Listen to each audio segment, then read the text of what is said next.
Okay, so our guest today is Jaime Butera. Jaime is a survivor of stage 3 breast cancer and is a supporter of earlier diagnosis.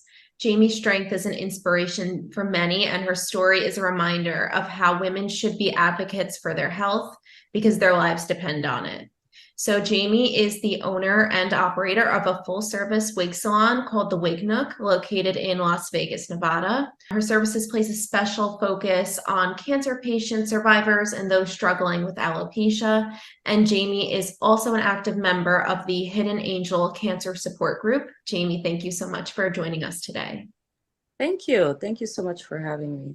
In the year 2015, I was diagnosed with a stage 3 breast cancer. From my understanding, that's like an aggressive cancer.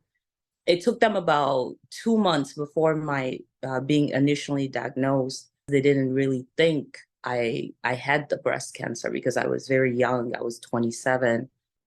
Well, for me, I found a lump in my right breast. It was a very small lump, I want to say about a grape size.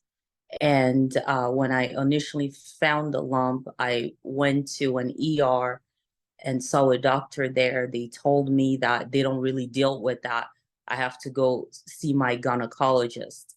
So when I saw my gynecologist, she told me that, it could be an infection of like a milk duct because I was way too young for it to be cancer. So she told me I shouldn't be concerned at all because she saw my concern.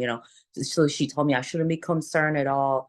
I'm way too young. It's probably an infection of a milk duct. So she puts me on antibiotics and, to see how that would go. If I didn't follow my intuitions or demanded answers, I wouldn't be here today because records have shown when we're younger, they don't really, take it as seriously. I would say be your own advocate, get the answers you deserve. Even if they tell you, it's not it, I would say find answers. Well, what's the cause of this lump? I was told if I didn't seek answers, I would have only had 2 months to live. So to just think of that, it makes me sad that there are a lot of younger women who's had the same thing happen to them where they told them you couldn't possibly have it and they listened and they're no longer here with us. I didn't want someone to go through the same thing I went through or someone to possibly die because they weren't diagnosed early enough because they were too young.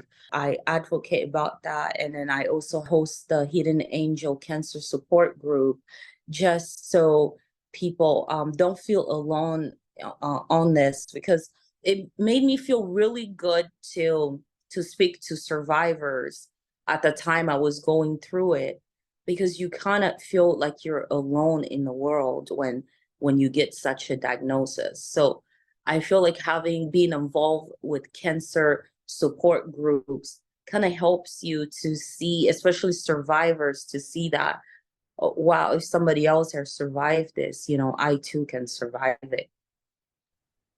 Thank you so much, Jaime. Your story is so inspiring and important to our community because there are so many stories about younger women who are clearly underdiagnosed. We're here to bring awareness about earlier detection. This is Allie Federline from Women's Health News.